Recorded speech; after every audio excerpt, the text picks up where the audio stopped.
Boyacá 7 días. Muy buenos días, buenas tardes y buenas noches para todos los televidentes de boyacá7días.com.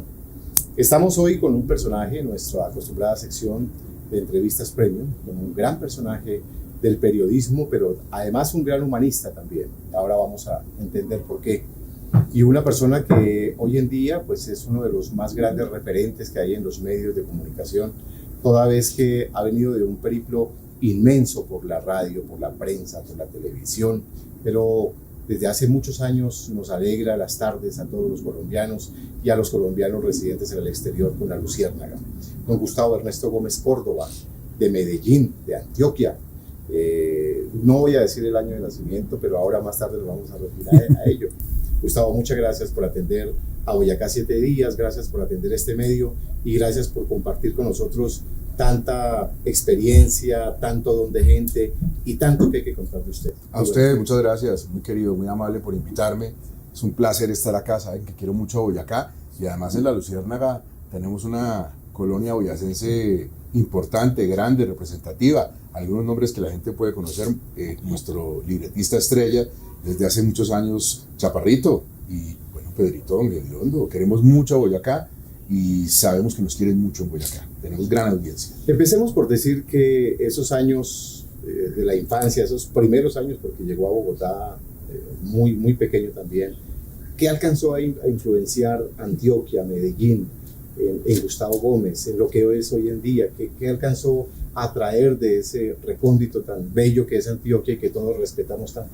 Pues mire, yo soy orgullosamente antioqueño. Entiendo que mi acento no es precisamente paisa y eso se debe a que llegué aquí muy pequeño, tercero de primaria, pero debo decir que también conozco muchos paisas mudos y nadie cuestiona que sean paisas. Entonces yo me siento orgullosísimo de ser antioqueño. Toda mi familia es antioqueña de aquí para atrás.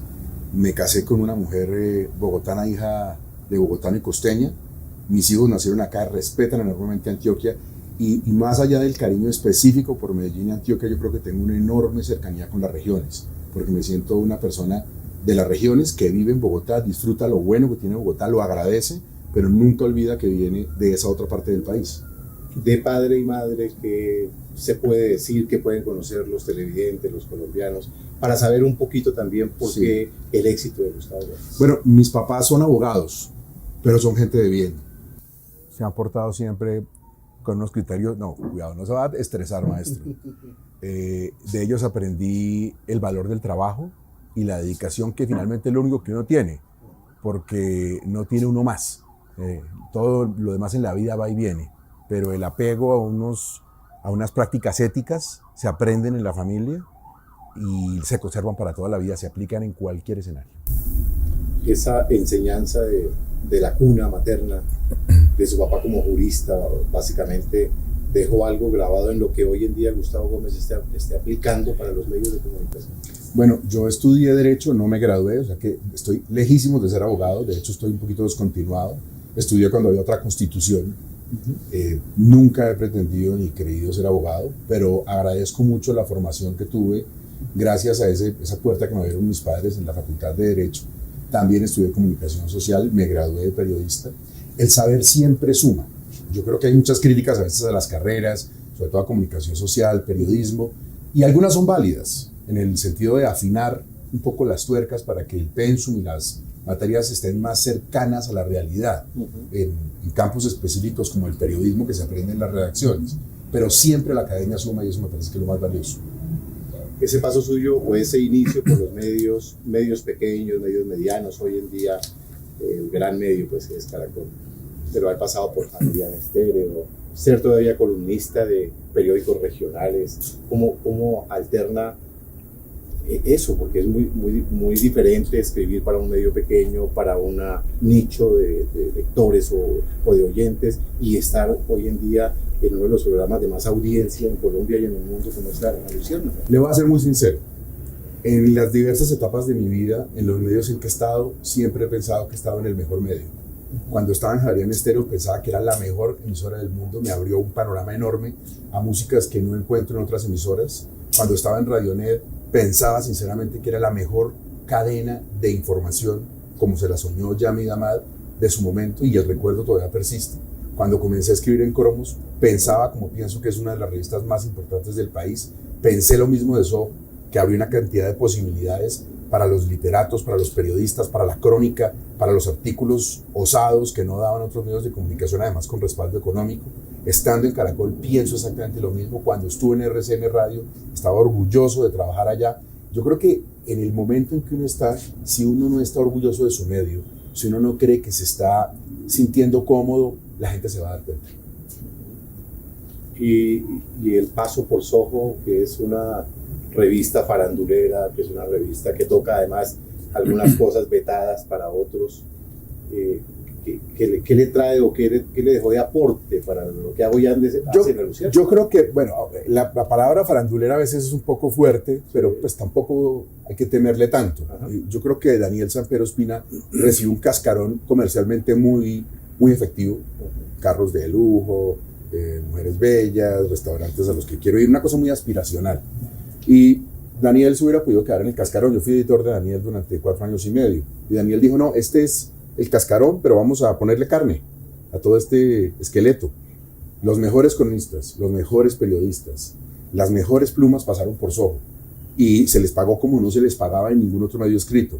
Entonces ya quisiera tener un periódico serio, entre comillas, la posibilidad de mandar a hacer una persona 6 meses una crónica de Medellín viviendo con el salario mínimo. Nadie se da ese lujo. ¿Qué hubo? La crónica para mañana. ¿Qué hubo? ¿No la tiene? Tiene una semana para hacerla.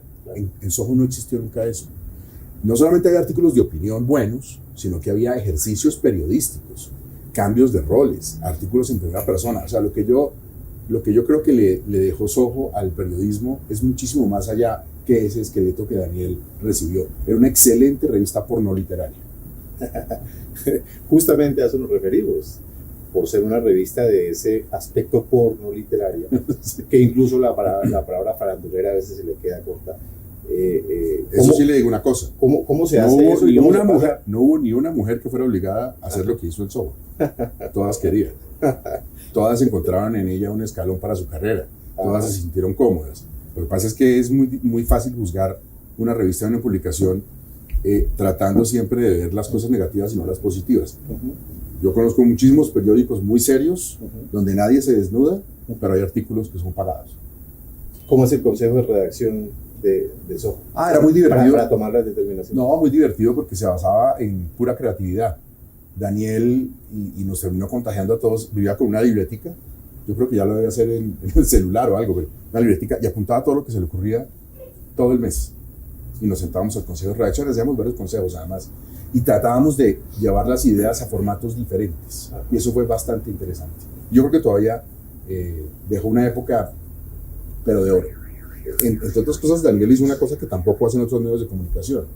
Daniel cargaba sobre sí el problema grande que había vivido su familia con el proceso 8000. Claro. Y para él hubiera sido facilísimo usar el medio de comunicación para vengarse de todos los que le amargaban la vida a él y a su familia, sea o no culpable su tío.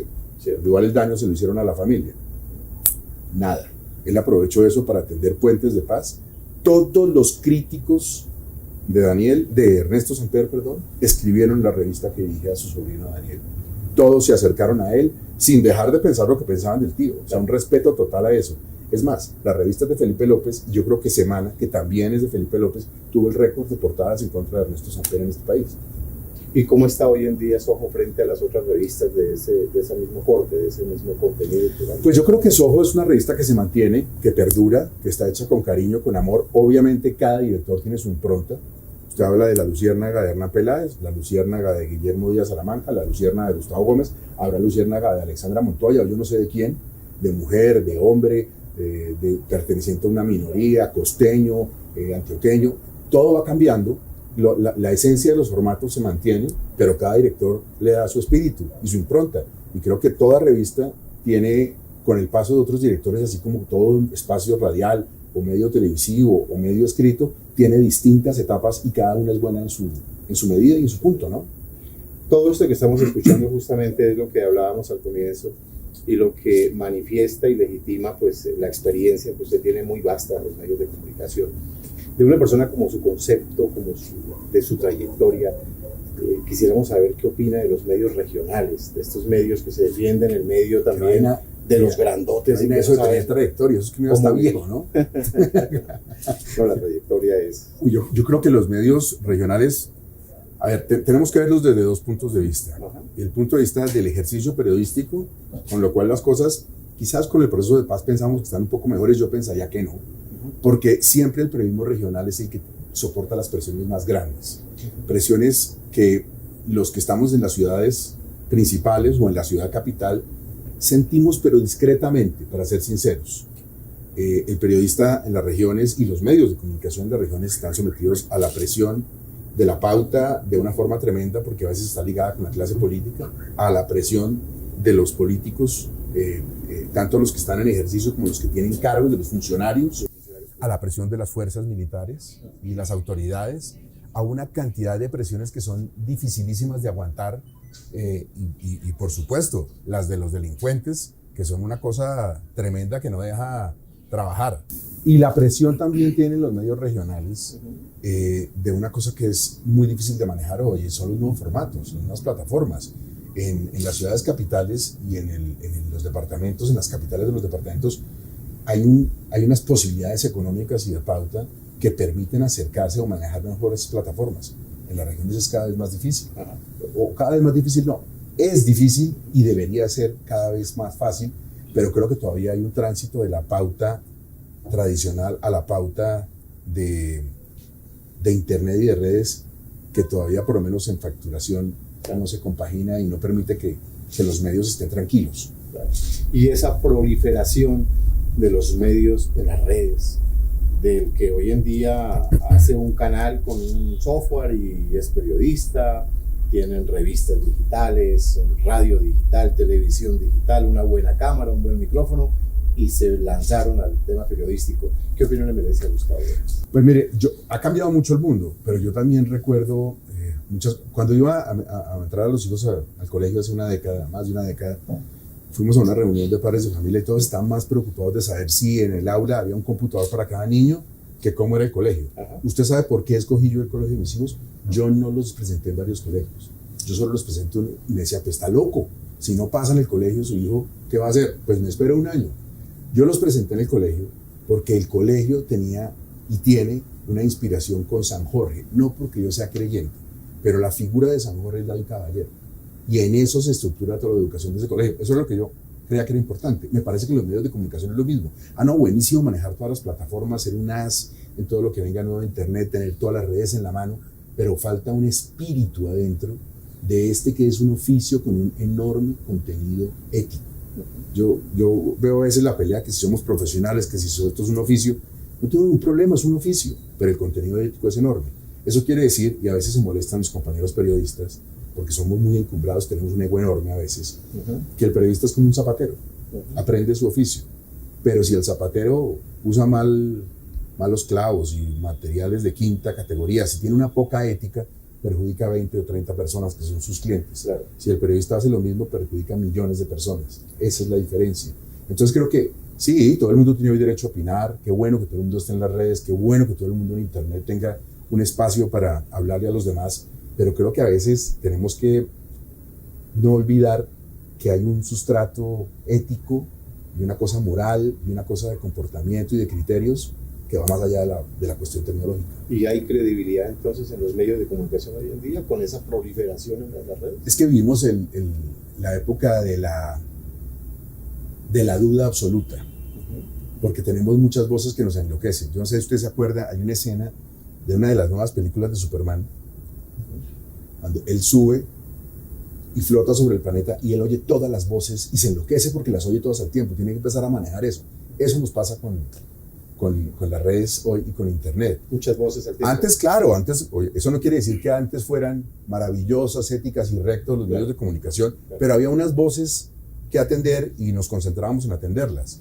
Hoy en día nos hablan de todas partes. Nos hablan los medios tradicionales, nos habla el señor bloguero, nos habla el señor youtuber, nos habla el señor tuitero, nos habla el señor en Instagram, nos habla la señora que tiene una columna de tal cosa, todos nos atacan por todos lados, por el celular, por la tableta, por el teléfono, por la pantalla del computador, por las emisoras, por el televisor, por el DirecTV, por el Netflix, por todo. Estamos en un mundo de tantas voces que tenemos que empezar a tranquilizarnos para saber nosotros mismos escucharlas con con algún tipo de criterio.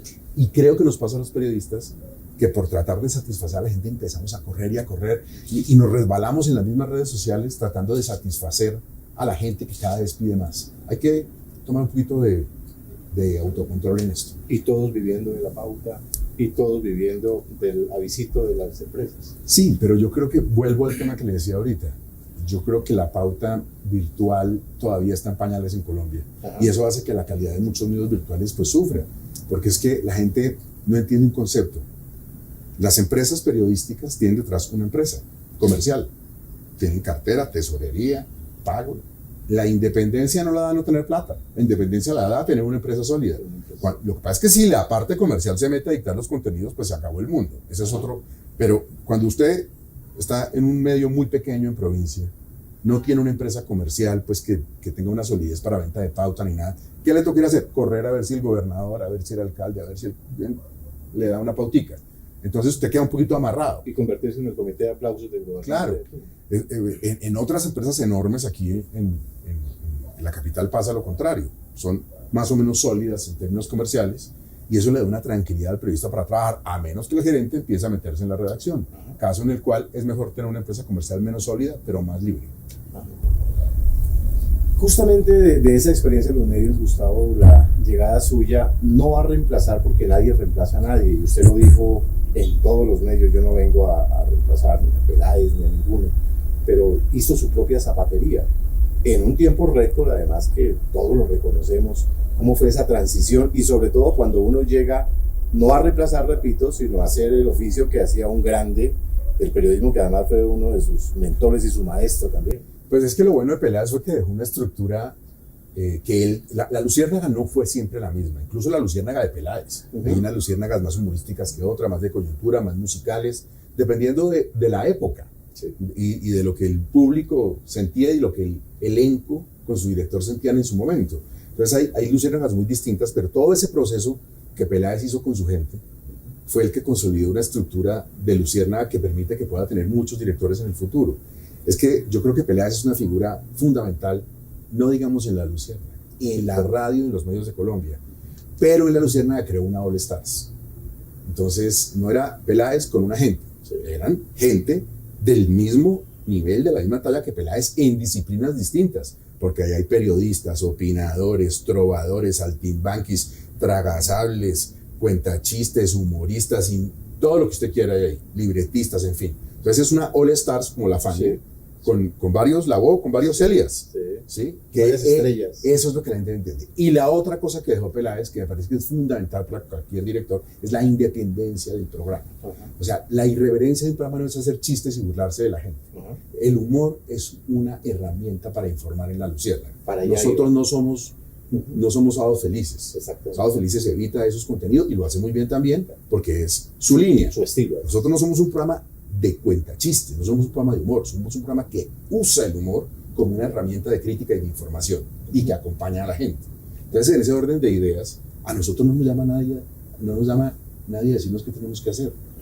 Nosotros podemos escuchar a la gente de una forma amable, porque el periodismo está para eso, pero nosotros dictamos qué se hace en el programa. No nos llama nadie, tampoco de Caracol Radio ni del Grupo Prisa, a decirnos cómo tenemos que hacer las cosas. Porque si es así, entonces ya no tienen un programa independiente. ¿Con qué personajes se puede meter y claro, no? Se pierde la esencia del programa y bien pueda coger las 3 horas y ponga un programa de música, claro, o una cosa más amable, una de rifas y juegos, claro, y no hay ningún problema. Pero la luciérnaga será lo que es mientras pueda hacerlo.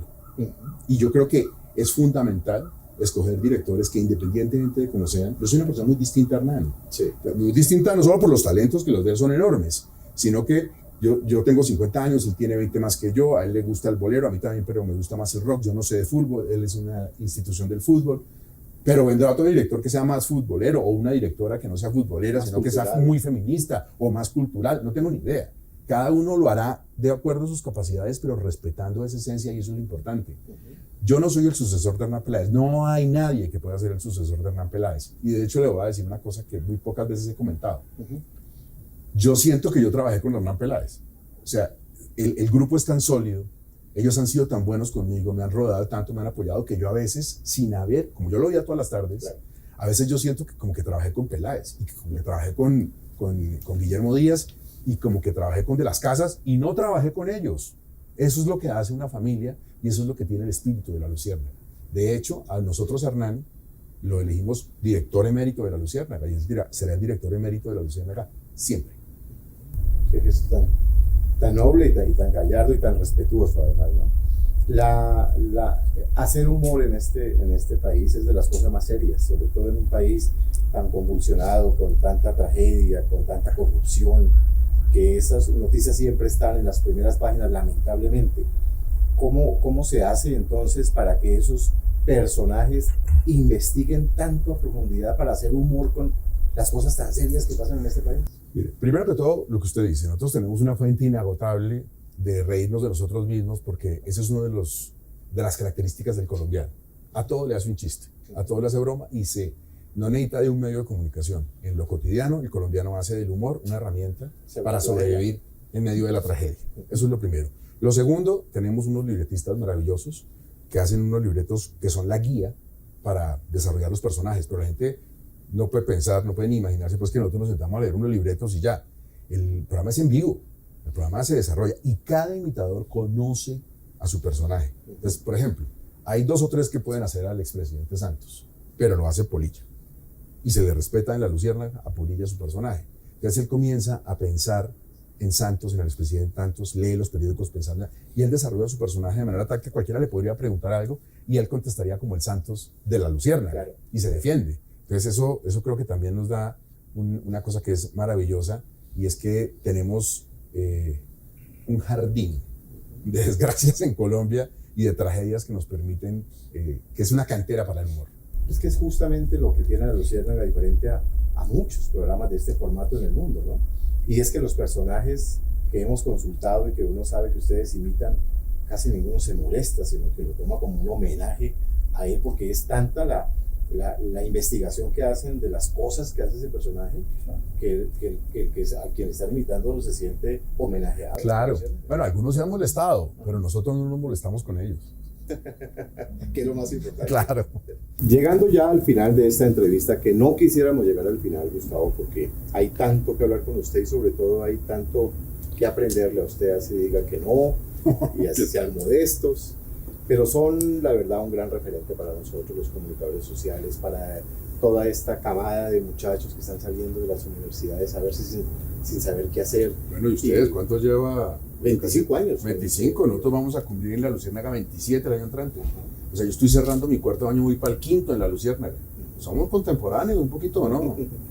Bueno, ¿qué decir entonces de la Luciérnaga, ya refiriéndonos al departamento de Boyacá? ¿Por qué Boyacá está con personajes determinados en la Luciérnaga? ¿Qué vieron en Boyacá o qué tiene el boyacense de ese gancho que puede amarrar o no? ¿O por qué Boyacá en la Luciérnaga? Mire, el boyacense es una persona muy inteligente y tiene una característica que puede compartir en algunas cuestiones, me parece a mí, con el pastuso, que es subvalorado por algunos otros en las regiones de este país, porque lo ven tranquilo, porque lo ven pensando, porque lo ven medido al hablar. Puede ser medio wow. Boyacense es inteligentísimo. Y los primeros que lo han descubierto son los bogotanos, que lo tienen de vecino y que lo tienen viviendo en Bogotá y que han descubierto las capacidades enormes que tiene el boyacense en el mundo del humor. Pues son muy valiosos porque se saben burlar mucho de sí mismos, lo hacen muy bien, sin ningún problema. Hay gente a la que le da en algunas regiones como mortificación de burlarse de sus mismas cosas, porque se siente que está demeritando a su raza, pues, o a su región, a su departamento, a su municipio. El boyacense en eso es frentero y le canta a usted las cosas como son. Y creo que eso, por ejemplo, en la Luciérnaga, como le decía, con personajes como Chaparro, libretista de la Luciérnaga, o como Don Gediondo, como Pedrito, es claro para todo el mundo. De hecho, nosotros tenemos, creería yo, más paisas que boyacenses en la Luciérnaga hoy en día, por una cuestión eminentemente... Bueno, tenemos hasta la Patojita, sí, que hace boyacense sin ser boyacense, ¿no? Sí, y que tiene que ver con un nombre más que puso, creo que Juan Harvey, que tiene que ver más con Santander de Quilichao, en fin. Pero nosotros tenemos más paisas hoy que boyacenses, pero la gente siente la presencia del boyacense en el programa. Y creo que además la audiencia de Boyacá quiere mucho la Luciérnaga. Mucho. Por eso también hemos buscado afanosamente personajes como usted, Gustavo, que son tan queridos en Boyacá y que no es una adulación ni más faltaba, sino que son de verdad un referente para todos. Muchas gracias. Para el humor, para el periodismo. Fui muchas seres veces humanos, con 6 AM, con Darío Arizmendi, fuimos muchas veces a Boyacá. Bueno, ellos siguen yendo. Cuando yo era parte, yo estuve 6 o 7 años, tal vez 8, no me acuerdo, con Darío. Viajamos muchísimo a Boyacá y la pasábamos muy bien, siempre éramos muy bien recibidos. En realidad, Caracol, la Luciana, pero Caracol es muy querida. Hablando del departamento de Boyacá, ¿cree usted que el gobierno nacional tiene una responsabilidad más que con otros departamentos, con el bicentenario, con este departamento de Boyacá? Pues yo creo que sí, pero también es muy dado a que nosotros pensamos en retribuirles a las regiones por fechas específicas. Yo creo que lo más importante es que la gente entienda hoy, los pelados, los colegios, en las universidades, la importancia histórica que tiene Boyacá. O sea, la deuda que le tenemos todos a los boyacenses, porque es el escenario de la patria. Cuando usted va a Boyacá, yo cuando llevo a mis hijos, la emoción de llevarlos a los sitios históricos, pantano, puente, todas estas cosas, hay que hacer que la gente las sienta más, que no sea como el paseo de colegio obligado y que lo llevan, sino que de verdad sienta ese cariño. En términos también, cuando usted va a recorrer la parte histórica, pues hacer el turismo en Boyacá es una belleza. Boyacá es perfectamente lindo. Entonces creo que sí está esa responsabilidad, pero más que todo es como que a veces yo siento que somos excesivamente centralistas. Yo no sé si habiendo sido federalistas, porque como somos tan desorganizados en este país, hubiera habido un caos, pero a veces yo creo que el federalismo bien entendido hubiera sido mucho mejor, porque somos muy descuidados en un país que, entre otras cosas, la capital debió ser Barranquilla, en términos de puerto y de sitio. O sea, esto era una cosa ilógica, tener una capital en donde estaba Bogotá, pues la historia, así está. Claro. Y somos muy descuidados en eso, y pasan cosas como que todos se vuelven como lugares comunes. Entonces nos enseñan desde chiquitos que el llano, los llanos son a despensa de Bogotá. No tenemos carretera, esa carretera no ha funcionado para llegar al llano. Villavicencio queda aquí nomás y es un drama donde lo mire. En cualquier época llegar allá, los peajes valen una millonada. O sea, todos son palabras, babosadas. Yo creo que a regiones como Boyacá, que son despensa y que son patrimonio, que quedan tan cerca de este centro desafortunado que a veces tienen los países como el nuestro, que son centralistas, pues deberían estar más cerca. Y esa sí es una responsabilidad nacional. Menos discursos, entonces. Claro, menos carreta. Es que hablan mucho. Es que nuestros políticos hablan tanto que la Luciérnaga podría ser de 7 horas. Bueno, Gustavo, muchas gracias. Maestro, usted, muy amable. No nos queremos despedir sin que sepan nuestros televidentes y seguidores un poquito sobre la vida personal de Gustavo, su señora, acercada a la música, además, quienes conforman el núcleo familiar y cómo es un día de Gustavo en casa. Mi familia es enorme, pero es pequeñísima. Enorme porque la quiero mucho, pero somos muy pocos. Solo tengo un tío que está casado con su señora y tiene mis 2 únicos primos, viven en Medellín, los quiero mucho. Mi papá y mi mamá todavía viven, son abogados. Mi papá se jubiló como magistrado de la Corte Suprema de Justicia en épocas de otras cortes. Tengo una hermana que es brillante, que es médica, especialista en bioética, y es una autoridad y una persona dedicada completamente a la academia. Estoy casado con la mejor mujer del mundo, la más bella y la más inteligente. Acepto cualquier tipo de discusión y apuesta y la gano. Ella es además música, es violista de la Filarmónica de Bogotá y es la persona verdaderamente inteligente de la casa. Después de los pelados, que son 2, de 11 y 13 años, Gustavo y Pacho, de los cuales espero únicamente que sean felices. No quiero premios, no quiero medallas, no quiero que sean goleadores del colegio, no quiero que sean Einstein, quiero que sean felices. Eso es lo único que me interesa. Y eso es básicamente lo que es mi familia, ¿no? Y ese día de Gustavo preparando libretos, ¿cómo participa la familia ahí? Pues es un día raro porque cuando estaba en 6 AM era un poco más formal la cosa de padre de familia. Hoy se me dificulta más. ¿Por qué? Porque yo me levanto 5:30, mi mujer ya se ha levantado media hora antes, montamos a los pelados al bus a las 6, ella se vuelve a dormir porque se va a las 9 a trabajar y yo ya me siento a trabajar. Hago un poquito de ejercicio en la casa, pero yo trabajo hasta las 12 del día, 1 de la tarde. Estoy en contacto con todos los del programa y sobre todo con las noticias, con los periódicos, leyendo todo, revisando qué ha pasado. Después ya revisamos un poquito el reloj del programa, qué va en cada hora, qué música va a haber, todo. Y por lo general almuerzo en mi casa o almuerzo en algún lado, llego a la Luciérnaga tipo 2:30. Ahí llevamos la última revisión con Chaparro, el libretista, y con Diego, el productor, y con Valentina, que es la practicante. Ellos están ahí siempre. Y miramos los últimos libretos, hacemos los cambios que toca hacer, porque es que el programa va cambiando durante todo el día, porque todo el día produce noticias. Entramos al aire a las 4. Durante el programa cambian cosas, se hacen libretos, se improvisa. A las 7 de la noche salgo al trancón, que es lo que estamos condenados en estas ciudades. Llego por ahí tipo 7:30 a mi casa y estoy un rato con los pelados, que ya cada vez, como están más grandes, se van durmiendo más tarde, aunque ellos quisieran no dormir, o dormir sobre un videojuego. Y ya después me quedo con mi esposa, pero no le puedo contar porque eso sí es para mayores de 18. Pero pasamos rico. Bueno, Gustavo Ernesto Gómez Córdoba, a esa cámara, Gustavo, que están miles de boyacenses en este momento siguiendo este espacio, que te quieren, te aprecian y te apreciamos y admiramos mucho, un mensaje de despedida para todos ellos. Pues a todo Boyacá, mi cariño, mi devoción y mi respeto. Y la promesa de que, así como con el show de humor de la Luciérnaga, recorremos el país y hemos estado en Boyacá en varias oportunidades, como también 6 AM y otros programas de la cadena. Muy pronto les daremos una sorpresa y los vamos a visitar con una emisión en vivo del programa. Ya se van a enterar a través de ustedes cuándo va a ser. La estamos preparando, la estamos montando. Solo les pido una cosa: no me tienen que decir Gustavo Ernesto. Basta con que me digan Gustavo. Aunque mi abuelo Ernesto estaría feliz. Gracias, maestro, muy amable. Y a ustedes también. Muchas gracias a todos ustedes. Estos son los personajes que tenemos por este espacio. Afortunado este espacio de contar hoy con Gustavo Gómez y contar con una persona tan destacada en nuestro país. Nos vemos en una próxima entrevista.